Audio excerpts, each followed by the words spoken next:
We're going to get started with round two of our briefings from Captain Googe here, which are much more terminally focused for this session. So we're going to run till right about noon, leaving a few minutes for questions on the end. So I think most of you are here this morning, but for those of you that weren't, this is Captain Wes Googe. He's a 737 captain for U.S. Airways based out of Charlotte. He's a check airman and technical pilot with U.S. Airways. We also have Brian Townsend somewhere out here also, who's an Airbus captain with U.S. Air and technical pilot. But Wes has agreed to come today to give us a little taste of the briefings that he's been presenting out to our ATC facilities for about a year and a half. He's done eight centers and I think 5 TRACONs, right? Did LA Center last week, very positive feedback from our folks out at LA Center on briefings for the controllers. Since 9/11, we lost the FAM program. We've really lost a lot of that pilot-controller interaction out there at their ATC facilities, and so this is an effort to provide some of that interaction and some of the cockpit knowledge to the folks out there in the field who control the airplanes. And Wes has agreed to come and share that knowledge or that briefing with us here at headquarters today. So thank you all for coming. Without further ado, I'll introduce Captain Googe, who'll take it from here. Thanks, Wes. Thank you, Howard.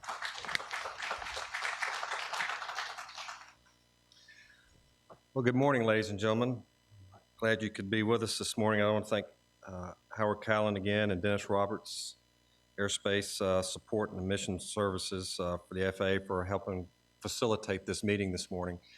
This is the other half of what I've been engaged in for about the last year and a half. This terminal program that you're going to see was first developed initially for Charlotte TRACON, then I moved it to Potomac, Boston Common TRACON, Phoenix Approach, and then Indianapolis Approach, because they were right next door to Indianapolis Center when I did the en route program, so it kind of did 2 things in the same week. So it's a little different than the one we showed the earlier period, so if you were here for that, you're going to see some things that have changed, but let's go ahead and get started and see what it's about.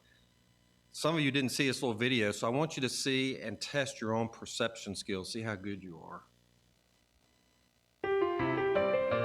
Look up on the side if you have difficulty seeing the board. Clearly, somebody in this room murdered Lord Smythe, who, at precisely 3:34 this afternoon, was brutally bludgeoned to death with a blunt instrument. I want each of you to tell me your whereabouts at precisely the time that this dastardly deed took place. I was polishing the brass in the master bedroom. I was buttering his lordship's scones below stairs, sir. Why, I was planting my petunias in the potting shed. Constable, arrest Lady Smythe. But how did you know? Madam, as any horticulturist will tell you, one does not plant petunias until May is out. Take her away. Sorry, madam. It's just a matter of observation. You have to look here, I can't The turn real off. question is, how observant were you? Now I noticed you noticed all the 21 changes, right? Action.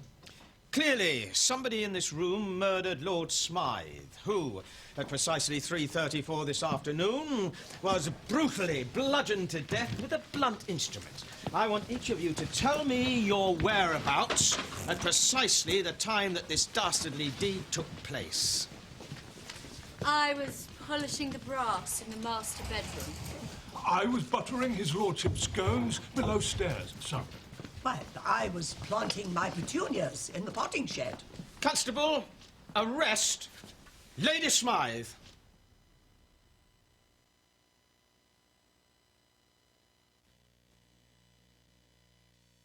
So that's where we start. Start with flight planning. The video is designed to just give you a little bit of a perception about the fact that after 9/11, when we closed the doors to not allow controllers in because of the security threat, and that was everybody. I mean, we even locked our own fellow pilots out of other carriers out of the cockpit as well for 7 years. We lost that connection. We lost the ability for controllers to understand how we did business. And you know, that was a huge part of them having a really good way of managing aircraft in the NAS, because they knew to some degree where I was headed and what was going on. And when they issued a control instruction or a clearance, they knew what kind of workload I was involved with in the cockpit. So now with the new FTT program, and we're encouraging controllers to come back, ride with us, gain that knowledge back. You need to see that real world picture.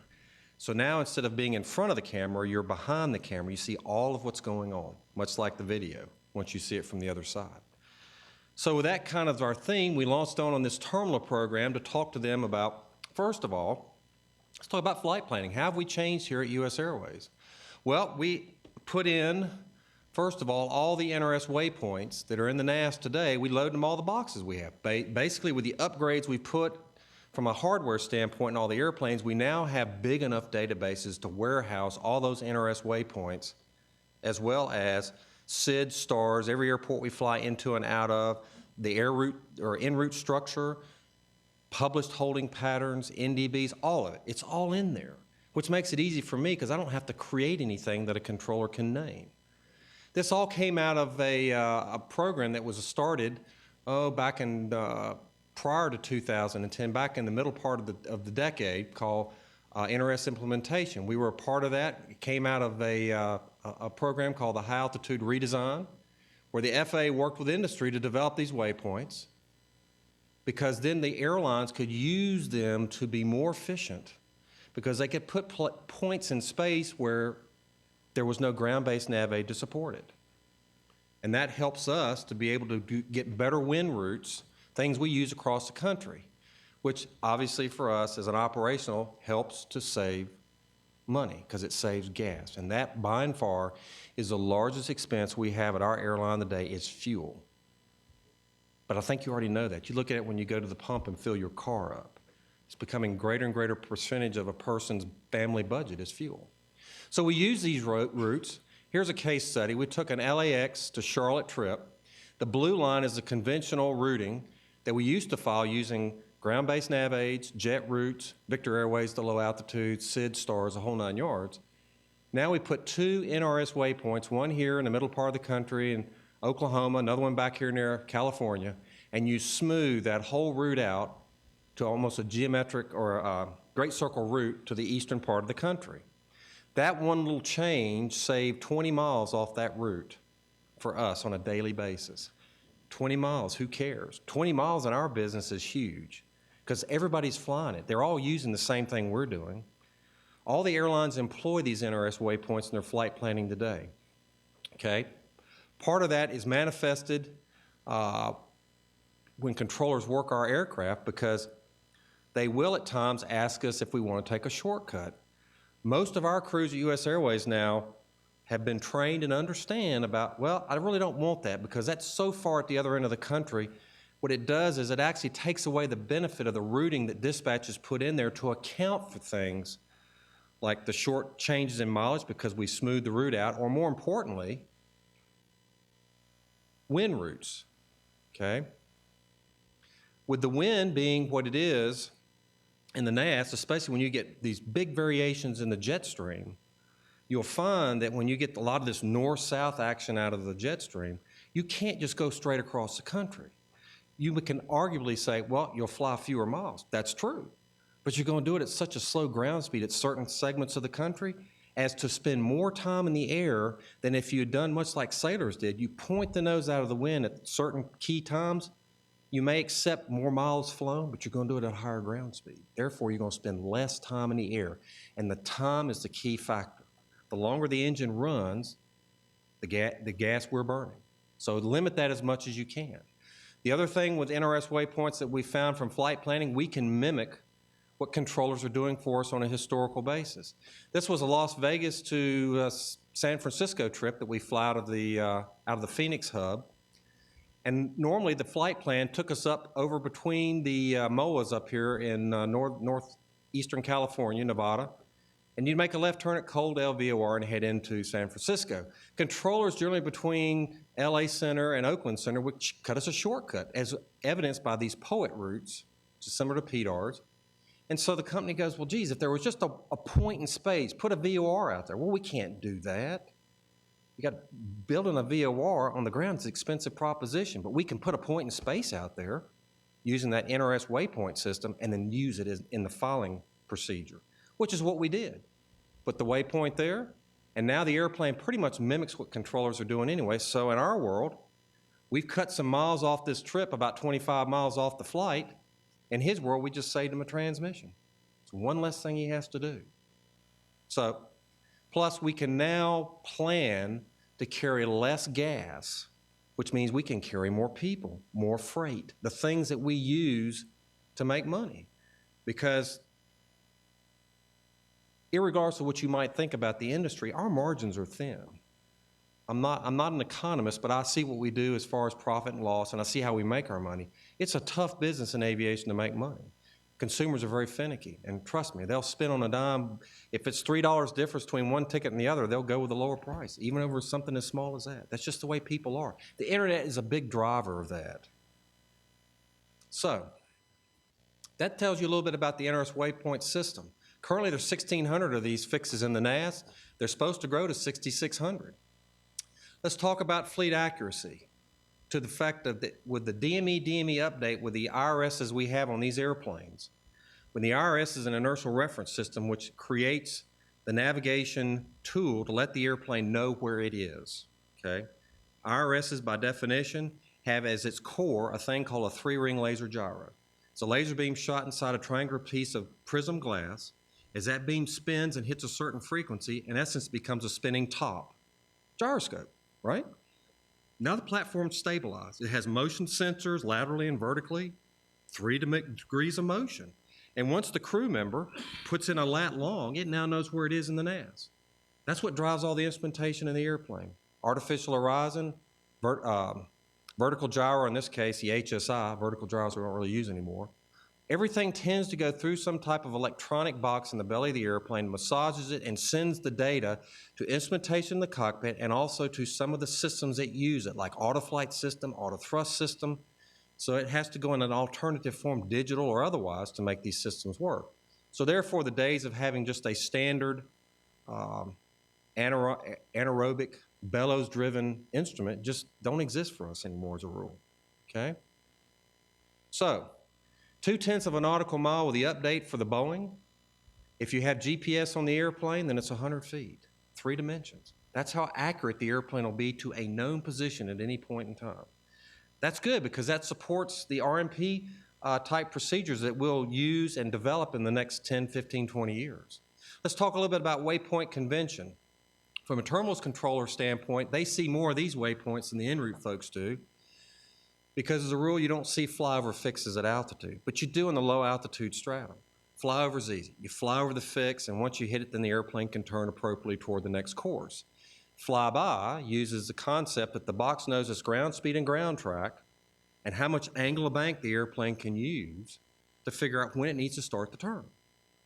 The faster you go, the sooner you need to make the turn based on, let's say, 25 degrees of bank to make the turn, okay? We see this depicted on just a simple little graph here. This is a SID in Charlotte, and I just picked it, drew the lines to show you the depiction between flyover and flyby fix as far as the ground track. But now here's an anomaly that we discovered when we bought the Airbus program, or bought into the Airbus program over 10 years ago. It's primarily tasked or tied around the Honeywell flight management system. Which at this point, we don't operate these anymore, but there are quite a few operators that do have it. It's the first system was put on the airplane.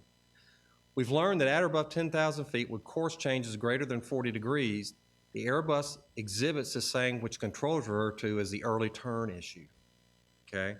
And what it means is the Honeywell system integrates with the flight control computers in the bottom of the airplane. The flight control computers, because an Airbus is a fly-by-wire system, it tells it how many degrees of bank it can use to execute the turn to make this flyby maneuver. Well, Boeing tends to let the airplane have 25 degrees at all altitudes, irregardless. Now, it's obviously important below 10,000 feet to have that 25 degrees because you need that for approach work, standard rate turns, all of that. Well, Airbus decides above 10, they're going to do a thing called a passenger comfort turn, whereby we're going to limit how many degrees of bank the auto flight system will give the flight management computer to execute these turns. And once above 10, somewhere around the middle 20s, it's going to take this airplane down to about 5.5 to 7 degrees of bank. And that's all it's going to use. So when you see it on the radar scope, you look at the Boeing go around the particular fix, and then you watch the Airbus. See how much the lead is? Because at 7 degrees of bank, you got to lead earlier, otherwise you'd fly through the other course outbound from the fix. Okay? Crews don't have any way to fix this. This is an internal piece of the software that operates the navigation system. Much like Bill Gates' Windows 7. You can't change the operating system. That's his. You can change how other things interact with it, but not that. So we don't really have any way to remedy this without Airbus changing it.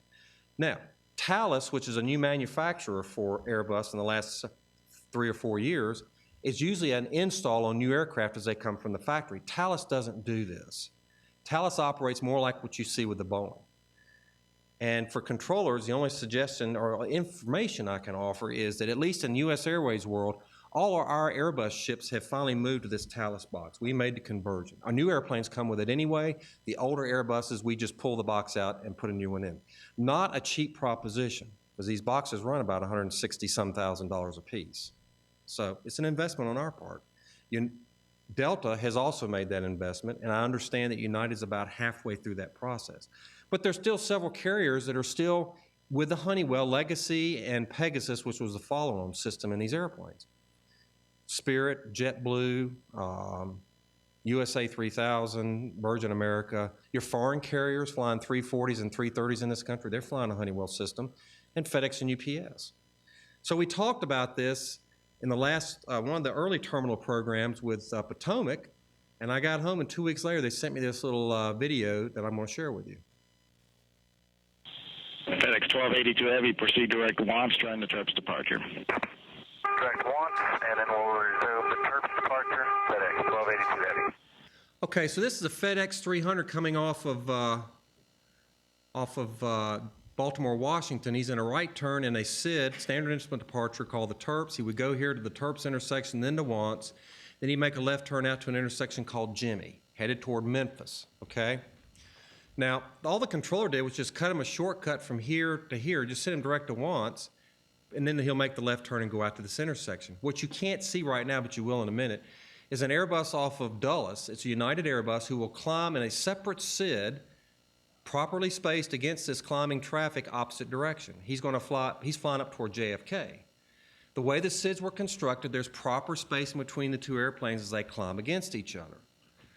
That's provided you don't do anything out of the ordinary. And that, to that degree, we're going to see what this Airbus did and how it was a surprise to the controller. And there's a United Airbus passing at 2 o'clock in Let's back it up. FedEx 1282 Heavy, turn. Here we go. Okay, here's the Airbus United. And you'll start to see him. Here's the fix he was going to, the FedEx. We'll just watch it.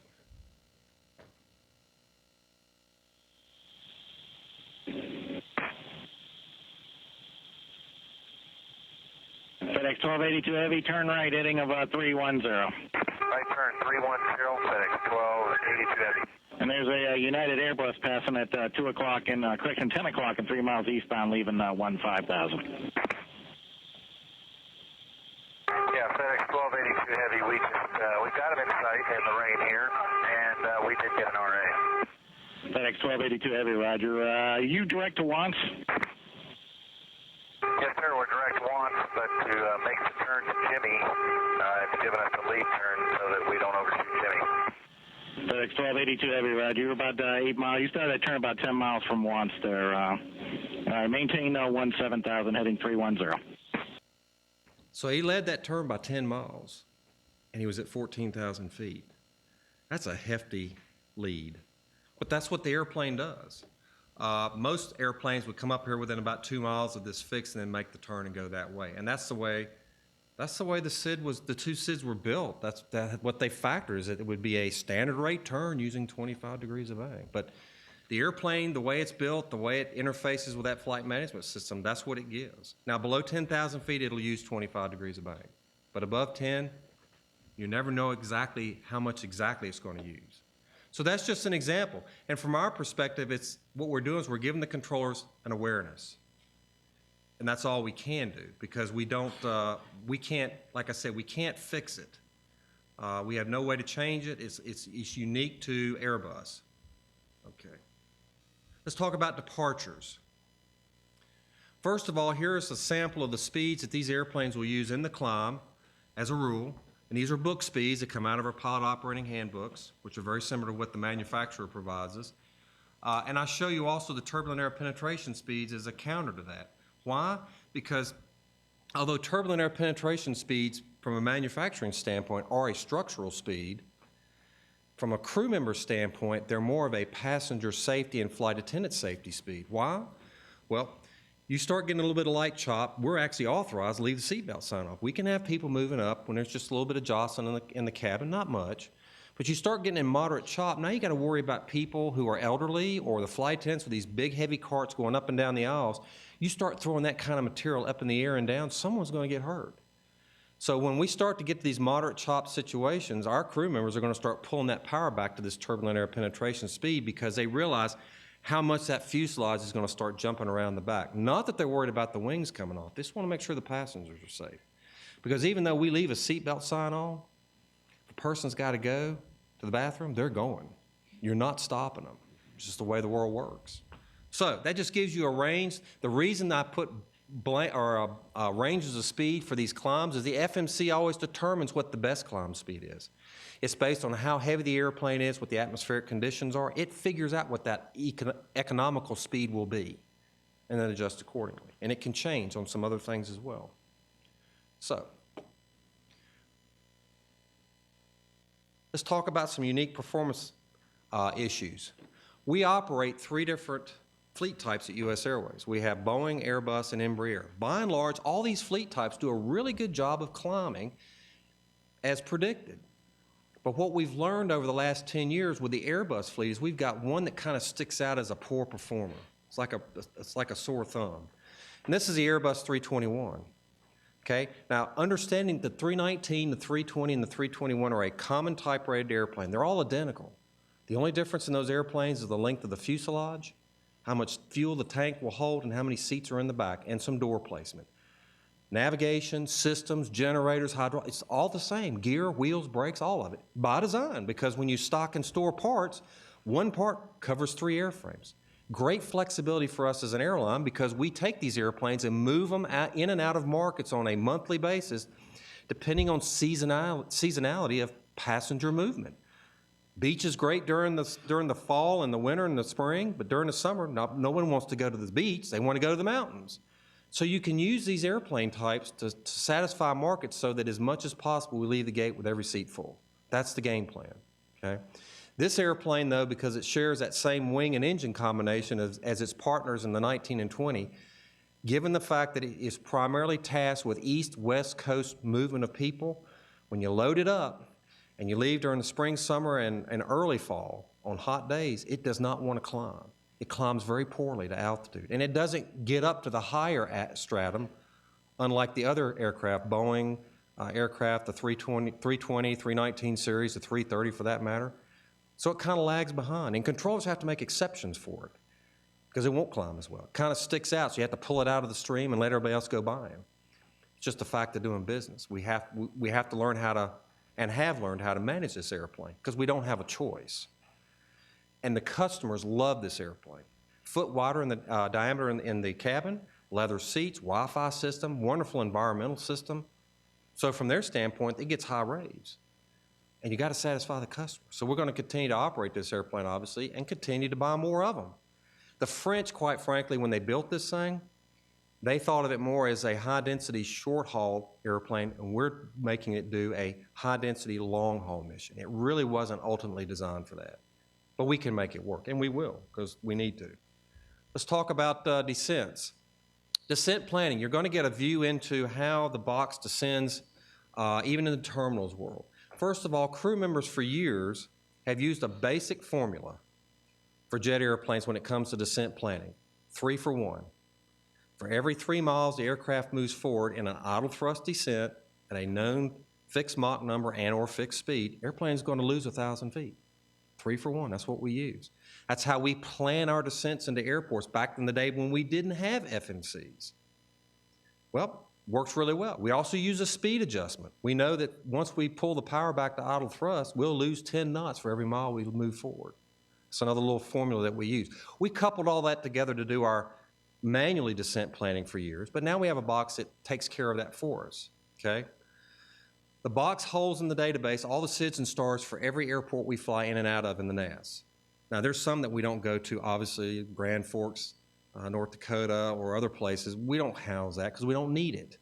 But any place that would be considered an online station or an offline alternate, all those things are in there, and accordingly, the SIDS and stars have all the parameters as far as constraints, altitude, and or speed coded in. So once we pull an arrival up, it's already there, we just fly it. Airplane knows what to do. In this case, I pulled in a a star into Charlotte, which comes in from the southwest, and the last fix is the Dena intersection at 12,000 feet, 250 knots, as you can see in the upper right-hand part of the screen, okay? The box is at 28,000 feet with the airplane, and at some point, based on its programming, when that top of descent number, 21, counts down to 0, the airplane's gonna, through the auto thrust and auto flight system, drive the thrust levers to idle. The nose is gonna pitch forward, it's gonna start down at a targeted speed, and it's gonna cross that fix at 250 knots and 12,000 feet. Most all speed reductions are done in the last 1,000 feet of altitude drop to the fix that defines it. That's when it plans to do it. We also know that the speed, the target speed, is based on a thing that Boeing gave us, and also Airbus has it as well, called Tactical Cost Index. It's a measure of the operating model, business model of the airplane from the airline's perspective, as opposed to the cost of a gallon of Jet A. So when you factor in hull cost, insurance, crew cost, all that stuff, that's a number. It's weighed against gallon of Jet A. And in our world, on the 737 today, in the U.S. Airways, our tactical cost index for that airplane is 45. That 45 generates those descent numbers, and those are the economy speeds for the airplane to descent. Can I change the speed? Sure. I can make it anything you want it to be. I can create any fix I need to create in an NAS based on a radial DME off a known fix, or I can do lat long, and I can put any constraint I want to it. I can put a at altitude, at or above, at or below, and I can put a speed on it manually, even though in many cases I don't have to because it's already populated in the particular procedure that I pulled up out of the database. So again, when the airplane hits 0, it's top of descent, it's right there, the airplane will start down, and it does it all automatically. So I get to sit there and watch it, be totally situationally aware, take into account what's going on around me as a crew member, deal with my briefings, because descents are always the busiest piece of the flight regime for any crew member. Briefing the arrival, briefing the approach, talk to the passengers, 18,000-foot transition for the altimeter, looking for traffic, weather issues, all these different things, okay? I also am able to modify the box from a precision standpoint by putting winds aloft in the descent. 30,000, 24,000, 18,000 feet if I have them, and also put in the altimeter change. So I can see, let the airplane see what that path needs to do to be altered to make it as exact as possible. And when I do that, I get a very good descent with this airplane, a very efficient descent. So when I do this, like I said, the airplane will descend in that 3-for-1 path. Now, I also have another provision that I've had for a long time in this box, which simply says, controllers don't always let you go to the natural top of descent for the airplane. At some point, they may need to start you down early because they have traffic coming across the front of you, and in their world, to manage the traffic, they need you to start you down early. So we employ a procedure or a provision of this box called the capture mode. Now, the new boxes that we use in the 737s today, a 10.7 variation, it's actually labeled DES now, descend now. And when you execute the button, the box starts to descent at 1,000 feet a minute until it captures the original idle thrust descent. And then it pulls the power back and finishes the descent at idle thrust. Which means I gave the controller what he needed, which was an early descent, but at the same time, I got to protect as much of an efficient descent that I really want as feasible. My descent issues, path descent versus cruise descent. Cruise descent is just a simplified way of the box to make small altitude changes at altitude coming across the country. In other words, cruise changes. It does it at 1,000 feet a minute. That's the only way it can do it. I can obviously do other things with the autopilot system if I need to make quicker descents or quicker climbs, that kind of thing. But as a real cruise descent, it's just to make small step downs, 1,000 feet a minute, and that's all it does. It's different than the path descent. We don't use cruise descent feature with stars, for example. We use this path descent feature. Flight crew workload distractions, MedLink. It's a provision we picked up about 6, 7, 8 years ago whereby we've offloaded the responsibility of people who are ill on the airplane away from us, who are obviously the novices. We're not doctors. Flight attendants are trained in CPR, and some of them are nurses, but we're nowhere near equipped to make life and death decisions about people. We just assume everything should be an emergency medical divert when in fact it may not be. So through Air Inc. and our operational control center via then a phone patch to Phoenix in this group, we let a doctor make that decision. Okay, he talks to the co-pilot who is relaying the information out of the back of the airplane from either a flight attendant and or a caregiver, and he decides whether it's serious or not serious. If it's serious, he goes, "What's underneath you?" "Well, Albuquerque." "Okay, can you get down there real quick and I'll make arrangements with the hospital and I'll provide transport." He'll do all the things that he can coordinate. Then we will execute on that plan once we know that's what we need to do. And by the way, if something doesn't work out right, then he's the guy with the liability insurance, not me. That's where it'll go. And that makes sense because he's the expert, not us. Now, the thing that I tell controllers is the piece that's missing for you is you don't understand when the discussion's going on. Because when we're engaged in that discussion with this doctor in MedLink, and I've listened to one, I'm on the radio once for another flight, it's a single pilot operation. Very similar to when a crew member leaves the cockpit above 24,000 feet and the other one has to don the oxygen mask. Controllers know that right away because they hear the muffled talk and they go, "Oh, gee, someone's gone back to the bathroom." Single pilot, put a bubble around him. Don't do a lot with him. Give him some extra room because it'd be very easy to overload one crew member by themselves. This is the part that I work on with our company about making it a ball note or a procedure or policy in the MedLink checklist that just simply says, tell air traffic you're working this discussion with MedLink. Therefore, I'm a single pilot ship. Just cut me a little extra slack. And that way we know we won't get in a jam if the guy gives us a bunch of control instructions real quick. The other one is the passenger disruption. We've been dealing with that obviously for years and years and years, but it takes on a new meaning now after 9/11. Why? Passenger disruptions in the past were about people just being people. You know, too much to drink, or their emotional problems, or they're despondent about something, or they're mad because the guy next to him paid $300 less for his ticket than he paid, so he thinks he wants a refund right there. I mean, we get all types. It runs the gamut. But now when you deal with a distraction, you got to think, is it just a distraction because this situation happened to the passenger, or is this contrived? Does he have any friends, or she? And while everybody's focused on what's going on in the back of the airplane with the big hubbub, what about the two guys that got up out of row 5 and row 4 and walked to the front of the airplane? What about them? What are they doing? You know, this is how we got down this path 10 years ago. So now when a distraction goes on the back of the airplane, personally, my hair kind of goes up because I'm thinking, okay, what else could be coming? I fly routinely with people who are federal flight deck officers, volunteered to be trained by the Air Marshal Service. They carry a weapon in the cockpit because no one gets the airplane, pure and simple. Door comes open, you'll probably shoot first and ask questions later because that's what you have to do to defend the cockpit. They cannot get the airplane. So that's a paradigm shift for us in the last 10 years we didn't have to deal with. Now we do. So you can see how it would influence your just thought process and decision-making process. And you know, like everything else, Murphy's Law says all these things will always happen at a descent, the busiest time. That's when it's going to happen. So let's talk about the Airbus FMC descents. The hockey stick, as you see, as I call it, that's the top of descent point on the nav display. When the airplane crawls up to it, the crew member, whoever's flown, will reach up and take the altitude selector knob and he just pushes it in. And once he pushes it in, it begins the managed descent. Oh, note to self, if you don't push the button in, it doesn't start down. It'll just keep right on driving and driving and driving, whatever altitude it's at. So this is a workload issue. In the last 10 miles to the top of descent, you have to stay focused on making sure you don't fly past. It's a possible tripping point. Unlike the Boeing, which is an auto capture feature, at least if you forgot to hit something, if it's all set up properly, it'll start it on its own, and you just monitor it. So that can be a workload issue for the crew. Sometimes you see it manifested with some crew members on Airbus where you give them a crossing restriction 60, 70 miles out ahead and they just start down immediately, even though most people would have gone another 30 or 40 miles and then start down. It's just It's a way of dealing with that particular issue to make sure they don't miss the top of descent point. So it's a possible descent issue for him as well as the other two issues we talked about. Then you look at the Embraer 190, which is also applicable to 170, 175, or 195. He does all the same things that the Boeing does with the auto capture. The big difference for him in his world is that bottom half of that nav display, there's the vertical profile of the airplane. You can see it descend in real time and make the crossing restriction. I can't do that like this. I can't see that picture. I can build it in my head, but he can actually look at it. That's a huge win for him.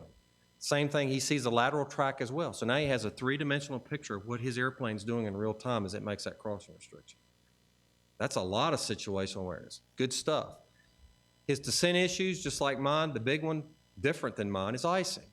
Because when he descends out of altitude and he pulls that power back to idle thrust, those engines are not physically big enough to generate enough bleed air heat to keep the face of the engine ice-free as it comes through those high-altitude cloud layers. So when you turn the engine anti-ice on, the power is going to spool up, put more heat out there, but it destroys your sink rate. So you have to accommodate that by pulling the speed brake to keep it consistent. So the controller seems a seamless descent, but if he was sitting in the cockpit with me, he'd see this guy pulling the speed brake, and when he turns the ice off, turning it, pushing it back down.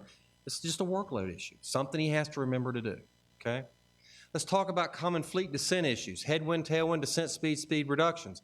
Again, this goes back to the fact that that 3-for-1 profile that I just talked about earlier is that green line. That's how we plan our descent planning. The yellow line is a 3.5-to-1 line because I recognize with a high ground speed, I'm probably going to move 3.5 miles for every 1,000 feet I lose.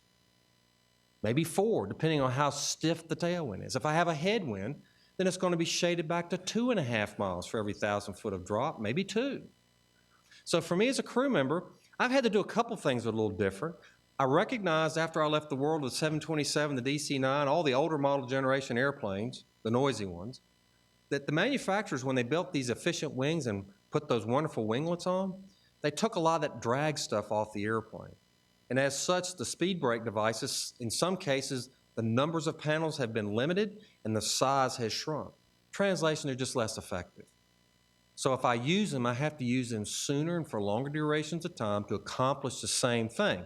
Because in the world of a headwind in a descent, I have to remember that as the headwind dissipates, the ground speed picks up, and that line, that red line, is going to start to fall back toward the green line, and I have to pull the airplane down to that new path, okay? And to do that, I use a speed brake. So I just have to be smarter about it, and we have. We've learned that lesson. You know, guys just had to figure out after they missed a few crossing restrictions what the issue was, and they just learned how to accommodate it. The big one for us will always be the speed reduction in the descent, because now you're changing the energy state of the airplane as it's descending and ascend. And again, that same issue with the speed brakes plays into this as well. Sooner for longer durations. The message I give to the controllers, both en route and terminal, is let me know as soon as you can about the speed reduction, because if you do it at the end of a descent, chances are I cannot accommodate your wishes. And I'll tell you, I give you the code word, speed or altitude, you pick it, your choice. But you can't have both. They all understand this now. So you plan appropriately. Now, as a sidebar conversation, I included in this briefing a little discussion about the OPD project in Phoenix that we're currently running 24/7. This was a collaborative effort between the FAA from the airspace folks, Albuquerque Center, controllers who worked in the area that would work the airplanes, Phoenix Approach, and us, the users, the guys driving the airplanes, along with the PBN office and other airspace support folks. 2 years in the building of a process which basically took an old star, all of them for that matter, I just picked one to show you, that had no vertical optimization, and now we did optimize it in the vertical. Lateral was pretty good to begin with. The way Boeings were flying this particular procedure was like this. Because it's an idle thrust descent, which we call a path or performance-based descent, many times the airplane would hit the altitude before it got to the constraint that defined it. So the airplane had to level off, and then when it hit the constraint, then it would start down again, kind of like a stair-step effect.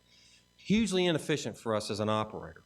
So the idea is change the procedure more like that green line, which is continual descent at idle thrust. That was the challenge. We also learned that the Airbus descends a different way. It's called a geometric profile descent, which means that it looks at each step down between fixes and calculates the exact vertical speed it needs to make that happen. and it will alter power in the descent to accommodate that. So if you sit in the back of the airplane, it sounds like a guy who just can't seem to find the sweet spot with the power. It's up, it's back, it's up, it's back. You know, my recollection was that uncle used to drive around with one foot on the brake and one foot on the accelerator, and you just get whiplash. You know, you couldn't make up, what are you going to do? Accelerate, slow down, accelerate, slow down. Nowadays, when you ride in the back of an Airbus into Phoenix on this particular arrival, which is now called the Eagle 4, it's almost 15 to 20 minutes of idle thrust. That's it. No power variation at all. Passengers notice this. It's extremely, because they're used to that back and forth seesaw. Now all of a sudden it's just quiet.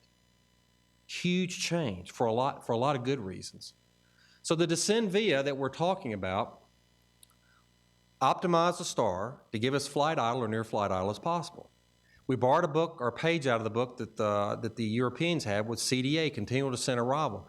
Get rid of the level off segments, and let's try to put some seamless descent, much like this picture here. Least possible thrust, highest possible altitude. Why? Area of noise benefit, environmental benefit, fuel efficiency. So why are OPDs not much practice as we start this year and actually this decade? Well, because it's new. Compression were issues, phraseology, coordination, all these things had to be worked out between the controlling workforce, management, and the users. We all had our particular key or piece of the puzzle to fit in the picture. So we came out with a product that worked. And that's what we did. At the end of the day, we came up with this thing called the Eagle 4 arrival, which is, again, one of four. All the arrivals in the Phoenix are now optimized. They're all OPDs. Laterally, they're not much different, ending up at the terminal airspace there where the green line ends and splitting off into runway transitions, either landing east or landing west. But the real beauty of this work was in the vertical. At these fixes now, instead of having an altitude or an at or above or an at or below, we have a window of altitude. Tell the airplane, which you can tell it, be below this altitude and above this one, and anywhere in there you can be there, that's fine. We don't care, because we've already protected for it. And oh, by the way, we've put speeds on all these fixes as you descend because it locks everybody into the same game plan speed-wise to mitigate compression, all right? So the procedure now dictates what the airplane can do, and once you tell it, it just does it. And it goes back to that diagram we looked at earlier about the descent profiles. The bottom of the window, or the altitude, protects that high ground speed, 3.5 for one, at 3.5 miles per 1,000-foot drop. Also the short side arrival, landing same direction. As the airplane comes out of altitude and say the ground speed starts to slow up, it'll start to float up in the window, much like this green line. And if you have a headwind or you're going to the other side of the airport to land, then the top of the window protects for that.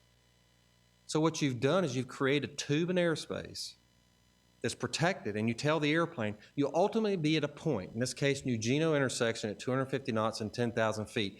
But from where you are at, say, 31, or in this case, 32,000 or 34, you're free to be anywhere within those windows. We don't care. That's your call. And controllers like it because once they're in this procedure, a lot of the control instructions are now gone because the airplane's already doing it. So when you check them in and out of sectors, you just check them in and you acknowledge where they are, the proper phraseology, and then you just watch them. And when it's time to, you say, okay, go to Albuquerque Center now, whatever the frequency is, see you, you're done. So now the transmission workloads come down. That makes them more attentive, gives them more situational awareness of what's going on with all the traffic they run. We've trained descend vias, the precursor to this OPD, which is how it's verbally given, with our crews for 2.5 years. We practice this in the sim. One of my compatriots in the room now, he's done it too. We've done this over and over again, using Potomac as an area of practice with the LD4 arrival. So we're pretty good at this. So this is the future. This is how NextGen is moving us in a direction toward better, cleaner skies, more fuel efficiency. So let's talk about en route holes, or terminal holes, I should say. We all honor protected airspace. Early notification with a hold helps me with fuel speed adjustments for max hold times. I do that by employing a process called linear holding. As soon as you tell me 30 miles ahead of you, you're going to hold at this fix, start setting up for it, I'm immediately starting to slow down. Because the sooner I get slowed up, the longer, obviously, it will take me to get to that fix, and that can be worked against the ESC the guy's going to give me. That means fewer trips in the holding pattern going nowhere. Excuse me. It's all about making sure that you don't you don't end up being in a position where you use the alternate unnecessarily. And what I mean by that is when we go to alternate airports, we have those for weather issues and because we have requirements to. But when you go to an alternate, especially late at night, and it's the last flight into a particular city pair, you know, you have logistical problems for passengers, the airplane. It's now someplace it wasn't supposed to be. You know, people just look at you like, I'm where? How are you going to get me to Philadelphia? Oh, well, there's this bus out there, and and they're like, I didn't sign up for this. This is not me. And then they get mad. And then because, of course, you're wearing the uniform, that's like the magnet. They all surround you like Custer got surrounded, and they start shooting. You know, and you can't get away from it. Because as we all know, everybody's got a cell phone, right? Who are they talking to? Mama or daddy? And they're saying, oh, it's beautiful here. The weather's just sky clear. Oh, it's that airline. They just did that to you on purpose. They're trying to keep you from getting there. And I'm like, you can't answer it sometimes.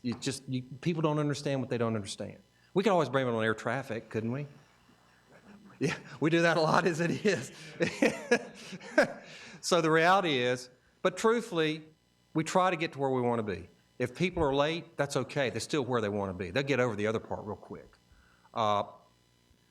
Here's a sample out of the Airbus chart. Fuel consumption just shows you what we call the green dot speed. That is the optimized holding speed. It is a compromise between min drag and the min fuel speed. And it varies with every weight. That's why we constantly ask controllers, well, I need to hold at this speed today versus, you know, slower yesterday, because we're heavier or lighter, just depends. That's the most efficient speed, and the box has all that in it. It tells us what speed we should hold at. Vectoring. What is vectoring? Vectoring is a necessary tool that the controller has to get me to the runway. Okay? What I share with controllers is if you have unnecessary vectors, say you put me on a vector and you forget about me for 2 or 3 minutes, what penalty is it to me as a crew member? Well, an off-course 2-minute vector is an additional 28 gallons of Jet A burned, 560 pounds of CO2 from an environmental standpoint. But, you know, more realistically, it's the time. If I came from the West Coast to the East Coast and I'm getting a bunch of vectors and I'm already skinny on fuel, now all of a sudden you get the pucker factor. It's like, we need to really get on the ground here. I mean, you know, a lot of extra vectors I don't want. I just really kind of want to get pointed at the airport, get on the approach, and land. The sooner I'm on the airport and at the gate, the happier I am. But that's the penalty for me. It just takes time off the table for me as a crew member. That's what it does. The approach phase, well, here's how we've changed our way of doing business as well. Through a series of incidents and accidents over the last 20 years, we've adopted how we bring these airplanes to the runway. The first thing that we want controllers to understand is there's some huge challenges for us as crew members when it comes to the different model types or fleet types we operate. We have fly-by-wire airplanes, and then we have conventional airplanes, cables that run to the control yoke that we fly the airplane with. These new airplanes like the Airbus and the Embraer, for example, but most notably the Airbus, there's more workload when it comes to runway changes on final aircraft maneuvering and descent planning. Why? Well, because we have to think of managed versus non-managed philosophy. Clue to the pilot, Earth the pilot, we don't fly Airbuses anymore. We manage them. You don't fly it. Because that's the way the French designed the airplane, and Boeing to some degree has designed the 777, the 787 the same way, and the 737NG will also be something very similar to it. Electronics are sending the signals to power control units out in the wing and the tail, and it tells how much to move the control surface. But there is no direct link to what the surface or the control surface or device I'm using in the cockpit. That part's gone. So when you fly an Airbus with this little joystick over here on the side, you're flying through 7 flight control computers to tell the airplane what to do. So it's like a desktop deal that you see at home. So the feedback is artificial, and it's different. And the software builds in protections for the airplane, because, you know, that was always, I thought, kind of the big joke. Airbus was designed through the software to protect itself from the pilot. Huh? Yeah. Because what if he wanted to do something weird, like pull the nose straight up or push it? Oh, we can't let that happen. And it won't. It has certain operating parameters that when you try to exceed them with the stick, it just says no, and it stops. That's different. So for an Airbus crew, when they depart at rotation at 100 feet, it's the autopilot on, and it stays on until on the approach at 50 feet, They turn it off and they land. So that's maybe a sum total of 40 seconds of stick time of really flying the airplane. The rest of the time, the computers do it, and you just manage the system. So that's different. It's not so easy as it shows up in parallel approaches in the terminal world, because if you have a guy on one runway and you want to swap him over to the other runway, in the Boeing world, we just turn the autopilot off, the co-pilot or captain reaches down and selects a new ILS frequency, and we just drive over and land. Easy. In the Airbus world, not so easy, because if he takes the automation off and starts driving this airplane over to the other runway, the poor co-pilot's got to sit down there and tell the box what the airplane's now doing and how it's getting over there. It's a keystroke entry workload issue. And he can be programming this box until literally they're almost in the flare for touchdown. Not the way we want to do business. We like people's heads up in the last 1,000 feet looking out for traffic and all this other good stuff. So that is a big fundamental difference. And it's posed itself from the standpoint that when controllers have asked Airbuses on final to make runway changes last minute, they just refuse it. They just say, I'd rather stick with what I got. And in some cases, if you say, no, you need to change, they go, okay, we're going around. Oh, really? Going around? Sure.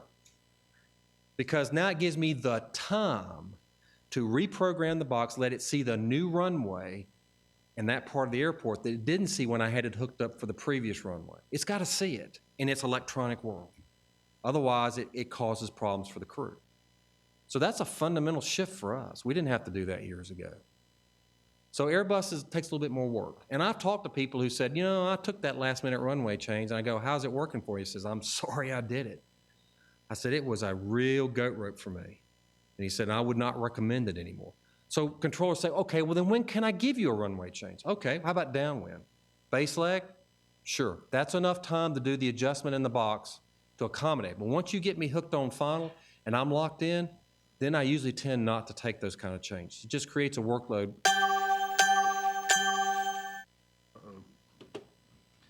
Oh, I see what the problem is. I have to, can we hold 1 second? I need to put a power source on this or I'm going to lose it real quick. Excuse me.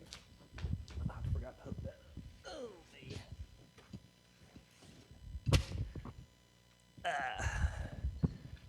Excuse a small interruption here real quick. I forgot about this, and do not want to lose this.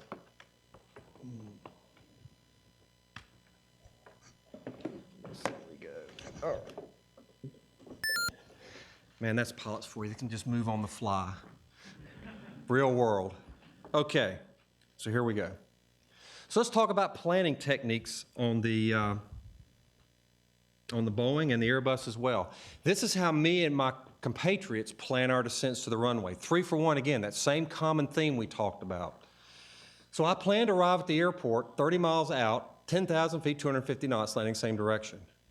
Generally by the time I'm 10 miles from the runway threshold, I want to be at 3,000 feet above the ground and at 10 nautical miles, and slowing to 210 knots, or in the case of our 400 series airplanes, about 220, because of the issues and the constraints Boeing put on us after the rudder issue with the 7-3 fleet 10, 15 years ago, okay? Generally by 5 miles from the airport threshold, we want to be at 1,500 feet, have the gear down, and finish configuring for the final flap setting prior to 1,000 feet above the field, and be on what we call a stabilized approach, which is very important in our world. This goes back to what we learned from accidents years ago, that if we tended to carry sink rates below 1,000 feet in huge speed excursions and or incomplete configurations of the airplane, we ran a huge risk of either landing short, landing long, having some type of accident. So the industry and U.S. Airways took a concerted effort to try to fix that. First of all, we start with the speed issue. We try to get our aircraft to fly the most efficient speeds in the terminal world, and we tell controllers if you can keep us at 220 knots or greater, then we're going to be at flaps up, which is an efficiency for us because we have least drag. And then if we have to configure to slower speeds, which they generally do for vectoring, then 170 knots works as a good speed because it tends to keep the gear up. And with the gear up, we tend to have the minimum fuel burn, because when you put the gear down and the flaps down and you're driving around out there at a level altitude, you're burning about 150% of your normal fuel burn. So again, we're being inefficient with the airplane. We tell controllers as a rule, visual approaches are the most flexible procedures for us because we have a lot of latitude with how we can fly the airplane. With an ILS approach, we're a little bit more constrained because we're on a predicted flight path, but we still have a lot of variability with speed that we can use and manage, okay, close to the runway. The one we have the most difficulty with, or the controller would, is non-precision approaches, because usually at that point, at the final approach fix, speed is now at the final approach speed and you can't change it. That's the way we're trained to fly the airplane.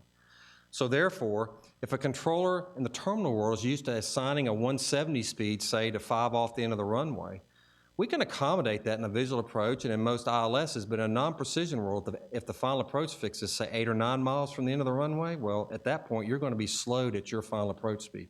And he can't change that, because that's how we have been trained and how we execute these non-precision approaches, NDB, VORs.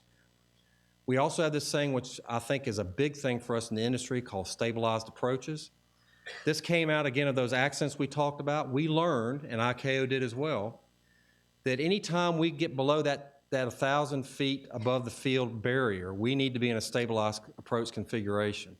Now, in instrument approaches, that means in landing configuration, gear down, flaps in the landing setting, a powered approach setting, sinking no more than 1,000 feet a minute and within certain speed parameters off of our reference speed, okay?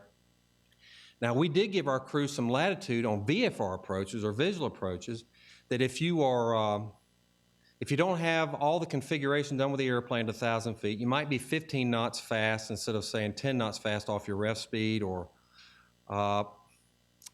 some other aspect, then we can go ahead and continue that approach even though it's slightly unstable by a verbalization of that instability, by saying unstable, but it's in this particular regime and we'll correct it.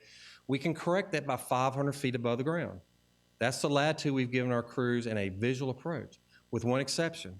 They can never, ever violate the 1,000 foot per minute vertical speed component. If they're coming through 1,000 feet with a greater than 1,000 feet a minute, they have to go around. They're not asked, it's a procedure, it's a policy. So therefore, you can see a perfectly good airplane come to the runway sitting in the tower cab, and all of a sudden he's just executing a go-around on his own. It's like, what's up with this? It's what we have to do. So with that, I brought in a recreation of a unstabilized approach into Philadelphia with one of our 330s airplanes. This was 3 or 4 years ago, trapped through FOQA data. And it shows you what happened when you come to the runway a little too fast, a little too quick. This is a 330. You'll see in a minute here, you'll get a cockpit depiction. He's lined up for a runway 9 right in Philadelphia. The gear's coming out. Now you see the in-cockpit view. Up in the corner here, you'll see vertical speed and airspeed. When I hit the first gate here, you're going to see a couple of parameters where they've kind of taken a snapshot. They'll come up as white triangles here in a minute. You'll see at this point the thrust levers are back at idle, the gear is down, and the flaps are in the full position, which means there's nothing else he can do as far as landing is concerned, okay? There's the first gate we're looking at. He says his approach speed is plus 30, so he's 30 knots faster than he needs to be. That's the first big clue. Usually we're at most 10 knots faster than our rest speed or approach speed, okay? He's only sinking 1,000 feet a minute, so from that perspective, he's doing all right. Then at 1,000 feet, he's still about plus 30. He's sinking right at 930 feet per minute. Everything's out and he has no power. This is a big airplane. Normally it takes off at about 530-some thousand pounds gross takeoff weight. So, you know, maybe 300-some thousand pounds. It's not an airplane that I fly, but it's a heavy when it lands. You got all that momentum coming down this flight path. Okay, so let's see what happens as he continues on. He's out of 1,000 feet. The co-pilot should have been saying unstable because he's unstable in power, but at least he was stable as far as the vertical speed, but then immediately he starts to pick up a sink rate. Now he's descending at 1,500 feet a minute, and he's only 700 feet above the ground. This is a bad sign for things that could portend of a bad outcome. So, as I said, 500 feet is the kind of make or break deal. If we're unstable at 500 feet, irregardless, we have to go around. At this target, he's 25 fast on his speed, and at 500 feet, the co-pilot's saying, you know, Captain, we're unstable, go around. And as he starts to hit the button, he hits the green line there. This is just where it happened in the particular FOQA data. He pushed the power up and he went around, and he came back for another landing, which is what we want him to do. We don't want anybody pressing an unstabilized approach to the runway. Because again, you run the risk of bad outcomes. And when you look at something this heavy, I think you can kind of see what the potential is. So this is how we've changed as an industry. We've moved away from whatever it took to get the airplane on the ground. Now we have a procedure called a stabilized approach. It's in all our handbooks. Any airplane you fly for our company, you're going to do this stabilized approach procedure. That's the way you're trained and how you're measured and evaluated yearly when you come back for your recurrent training. Okay. Turbofan engines may have as much as 5 to 7 seconds of spool up time from idle thrust. Important to controllers because they clear airplanes onto the runway and you have simultaneous arrivals and departures from the same piece of pavement. And when a guy issues a clearance for takeoff, you kind of assume that once I utter the words, within a second or two, this airplane's going to start moving and taking off. But if a crew member goes out there with the airplane on the runway and has those fan engines at idle thrust, it takes as much as 5 to 7 seconds for those engines to spool up to takeoff thrust for this airplane to move, which can kind of be unnerving, especially if you got traffic on a 3 or 2.5 mile final. But this all goes back to the same understanding, for example, like with a boat in a lake. If you're at a dead stop and you romp down the power, it stands up, throws a big rooster tail, but until it gets on the step, it doesn't really accelerate. That's how these fan engines operate. A core jet engine swinging that big fan inside that shroud. It's momentum. You have to build it up, and it just takes time. That's the same reason why we don't go unstabilized with the power to touchdown, because if a controller issued a go-around at 100 feet, which he's authorized to do, by the time we got those engines spooled up, we would be landing and then taking off again. So it creates its own issues. So that's why a lot of this work has been done on our end to try to make sure we bring airplanes to the threshold in the right airspeed, energy configuration, landing setting, and if we have to go around, we can make an immediate go around. And we do practice these as well every year again. Go around issues. When a go around, again, it's just like I talked about before, it's a time issue because when you start burning that much gas, and you can look at the different aircraft types, that's to make a low approach, go around, climb back to 5,000 feet, go back for a 15-mile final and come back in and land. We're going to go through that much fuel. Now it's a time issue. It's also a CO2 issue if you look at that. So with that, let's look at what a go-around looks like. Because from a controller's perspective, all they see is this airplane move. What they don't see is what goes on inside the cockpit. So my friends at United gave me this, so let's see what they went through. 67, just to confirm, you are clear to land runway 25. Southwest 867, roger, we copy that. Clear to land 25. This was actually done in Denver in the simulator. And United 15 Heavy, you are 2.5 miles in trail of a Southwest 737. You are clear to land runway 25. Winds are 080 at 6 knots. Clear to land runway 25, United 15 Heavy. Southwest 867, no delay, right turn off at Bravo 7, please. Southwest 867, I think we've blown a tire here, sir. We're going to be unable Bravo 7. In fact, I think we're going to be stuck on the runway. Looks like we'll be stopping straight ahead. United 15 Heavy, go around, sir, go around. Okay, go around, flat. United 15 Heavy, left turn heading 185, maintain 7,000 feet. United 15 Heavy. Held down. United 15 Heavy, okay, stay again the altitude. United 15 Heavy, immediate left turn heading 185. Maintain 7,000 feet. Okay, heading 185 and 7,000. Watch your altitude. Watch your 7,000. And United 85. United 15 Heavy, contact departure control 12845, please. 12845. Okay, 128.45. United 15 Heavy. Speed 180, please. Speed 180. Now, who does most of the work in this go-around? It's the guy in the left seat or the guy in the right seat? It's the guy in the right seat. Man, he's like, he needs about 6 arms. And he's trying to serve 2 masters. He serves the captain for configuration changes, but he also is listening to the controller. That's where we have to teach our crews, prioritize. You always aviate first, navigate second, and communicate last, which is because crew members are naturally wanting to talk to the controller and say, okay, we acknowledge the go-around and the turn, the heading, and all, but you got to realize when the captain's asking for things, you've got to do that first. It shows you a snapshot into the workload in the cockpit. So it's pretty easy, pretty mundane, and all of a sudden you're moving stuff, climbing up, looking for traffic. If it's visual, listen to the clearance instructions from the controllers. It's a lot of work. Let's move on here. We got a few more to do. Higher crew task loading, fewer options, less operational efficiency. Okay, we talked about TCAS. Let's look at that real quick. Dimensional ownership, we own the vertical, the controller owns the lateral. TCAS is designed obviously to keep us separated. Traffic, avoidance, collision, or traffic alert, avoidance, collision system in the airplane. So there you've gotten a TA. Aircraft is 400 feet above us and descending, and it's now enunciated on the nav display. The arrow shows the aircraft descending at least 550 feet per minute, and now we've moved into the RA. The captain has disconnected the auto thrust and auto flight system and is flying the airplane to descend. Climb now. Climb.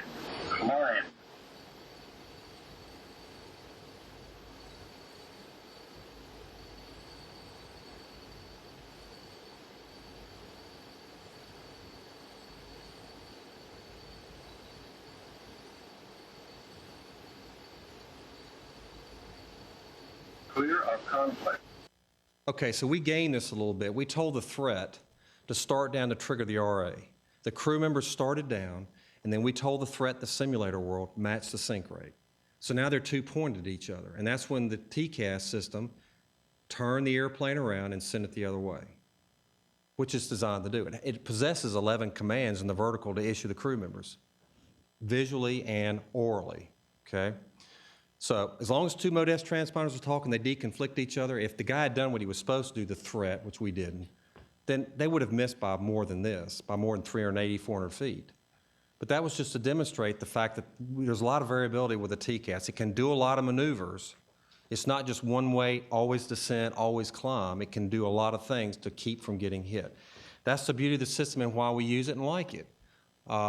We can move against a Mode C transponder, although he won't move against us. We can see a transponder that doesn't have encoding altimeter, but there'll be no number with it. It's just a target. And of course, if he turns it off, we see nothing. So with the dimensional ownership, again, we own the vertical. In the lateral, the controller still owns that. When would you not move for a TCAS RA? Well, there's very few exceptions, but the one I can think of is in the event that if it's just you and another aircraft, and you see each other and you know you're talking to the same controller and there's nobody else in the sky, and the guy turns in front of you, that's positive identification. And in that case, Part 91, see and avoid, says you can turn and move around the airplane. But now if you can't see him, if he's behind you, or you look later in the day and you see this depiction on the radar where you have all those multiple threats, then you really need to follow the RA, because you can't pick them up out of the sky. It's just not possible, okay? We deal with our hear-back, read-back issues at the airline because we realize that this is still the biggest threat for us. Full call sign readbacks and exact readbacks. I've learned from the controlling workforce about the importance of numbers. Numbers mean things, and in many cases they mean more than one thing. So when you play the game with a pilot and you say, what do those numbers mean to you? Usually they pick the altitude word. But then you say, well, it could be a speed or it could be a heading. Then they always go, well, you didn't tell me. I go, it's no different than when you don't tell the controller. If you read back a number without a qualifier, guess what? He's assuming that you meant what he meant, but he's not privy to the inter-cockpit discussion when the other partner says, no, that wasn't an altitude, that was a heading. That was a heading. So how do we resolve that? Well, we resolve it through a procedure in our flight operations manual which says, if anyone's confused, you get the controller to restate the clearance, and you both listen and come to agreement. Weather avoidance is simple as what you see out the screen, the windscreen and visual conditions, or it's what we see on the radar. When we maneuver around the weather, we look at this green as light precip, the yellow is moderate, and the red is heavy. We see the obvious gaps in the weather where we navigate the airplane even though we can't see anything outside. You get widespread rain events where it's like a low pressure area and you get lots of rain but no vertical development. We will fly through the green. It's not a bad ride. Yellow, the moderate precip as well. But we've learned how, through the training of 20, 30 years of weather avoidance, how to maneuver around this using our weather tools, because our radar has one option that the ATO doesn't have. We can take that antenna and tilt it up and down. We can scan a storm and look for the soft spots, the best places to go. Here's one on an Embraer 190. You got a lot of red here, very little green or yellow. It's a pretty severe storm. Tend to avoid that, obviously. And then when you get several cells, and the option of going left is not possible, then going right is the way you're going to go. And you'll find it by navigating through that green area, staying between the two severe parts of the weather. Not a perfect ride, but not a bad ride either. It's just how we've learned how to use those tools to our advantage. Like I said, what you see out the window is 90% of it. Right turn's easy because you're in the clear, going southbound toward this fix around that cell. Can you go left? Sure you can. But you're not going to go 15 right. You're going more like 40 left because you want to get downwind as much as you can from that weather system. A little bit closer view of it. And then a picture on the weather radar. You see the lines of light, moderate, precip. And of course, we've picked the obviously clear area to fly around. This was going into Charlotte last summer. This last piece I want to say, and we'll finish up, is talk about wind shear. And let me just show you a wind shear encounter in the simulator. This is not in the real world, so don't panic when you see what happens. Tower United 15's brass for 26. United 15 Heavy Denver Tower, you are clear to land runway 26. We have a low-level wind shear advisory. Previous aircraft reported 15 knot loss on 3 mile 5. United 15 clear to land 26. Okay, get some wind shear report loss. I'm going to speed up just a little bit here. Okay.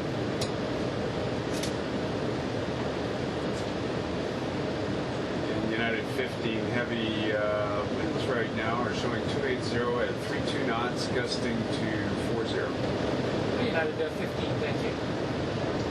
Our throttles have come all the way back here. Got a pretty good pitch going. Looks like we might be getting a little bit sheer. Yeah, might be where that, kind of where they were saying it's maybe a little further out now. Okay. If we have to go around, it'll be going around flaps 20, possibly climb gear. Watch yours. Wind shear, wind shear, wind shear.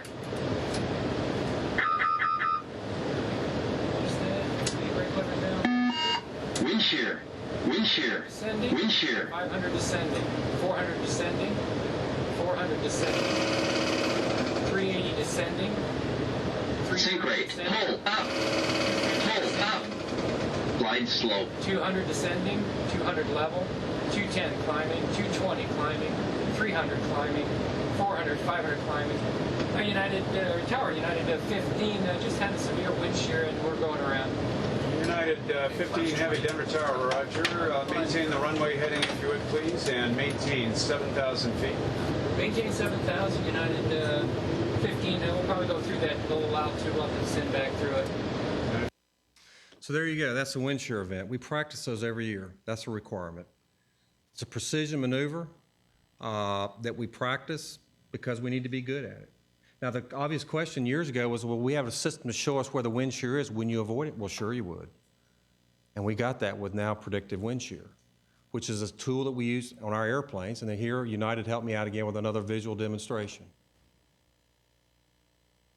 Monitor radar display. There displays where the potential wind shear is in the weather system. So now I have the option, realistically, of going around and turning away from it at this distance, because it looks at distances from that wind shear encounter. If I fail to make a turn and start a climb, then it will next time it'll give me a warning, not a caution. Go around. Wind shear ahead. Now you need to do something, right? And again, it gives you time to start the airplane the vertical so that you're at least moving away from the ground, the energy's pointed in the right way, and you have the greatest probability of getting through the wind shear. Because if you continue on, which in this case you will because you can't turn, you'll run through the reactive system. Wind shear, wind shear, wind shear. Which you just saw, okay? In closing, a partnership between us and the company exists when it comes to next gen. We have invested money, and you have as well, in developing new procedures that will take advantage of the technology that has been developed over the last several years, using 330s in Philadelphia on our international missions, and the fact that we put in new EFBs, electronic flight bags, in our airplanes that utilize and can take advantage of air-to-air, air-to-ground, ground-to-ground SAM, or the ground-to-self-air contained data that comes to us through ADSB. With these new devices in the cockpit, as you see, we'll take advantage of cockpit display traffic information, which can help us in the process of helping to sequence airplanes to the runway, to manage traffic in and out of the NAS from the en route to the terminal world, give us things like surface area movement management systems that we can see traffic around the airport as we taxi out. It helps us with runway incursion issues so we don't inadvertently cross the runway when we shouldn't. All these things are in development right now, and we're participating in that development. CDTI, assisted visual separation, how we can self-separate ourselves with other aircraft in visual conditions using that display that we just showed you. We can link the airplanes together and use that to help us provide our own spacing, which assists the controller. That's part of where NextGen is headed and where we're with it as well, because we've decided, as all the airlines have, that NextGen is a way that provides us the ability to play to the efficiencies of the airplane, make it more efficient for us as an operator, help the environment, help the consumer, and make the whole operation safer. And make no mistake, here in this country, it is the safest airspace to operate in and out of. So in closing up, real brief, just please, and some of you may have already heard it, I say this to every work group that I deal with, do not forget that you are part of that professional group out there, as we all are, in managing, adjusting, and working in the airspace we call the United States and around its borders. Myself and others in the room who fly, Dan and others, we take advantage of that because as professionals we want to. We want a safe operation. But we cannot forget that we come to this job, A, because we earned it, wasn't given to us. We had to spend the time to get as good as we are. We all have a key component of what it takes to make it work right, and we have to be professionals in that regard. So when we come to work, we bring the A game every day because we have to, because all those passengers out there, that's what they expect. And they never get a second thought about what we do with these airplanes, either from a controlling standpoint or from a flying standpoint, because they have a huge amount of trust in our ability. That's a mantle that I'm willing and happy to wear, but with it comes responsibility, and I'm happy to accept that as well. And I know you are as well also. So as we move forward in NextGen, we'll recognize that we'll all have that key component to integrate to make all these things we do in the airspace, operationally, procedurally, regulatory-wise, make it work for everybody. Because in our world, at the end of the day, we still have to make a nickel. We got to make payroll. And as such, that's what we want to do, and do it in a safe manner. So, ladies and gentlemen, I appreciate your time with me this morning. I hope there was something here that you could take away and use maybe in your job later on. But in any event, I'll entertain any questions at this point. And with that, I thank you.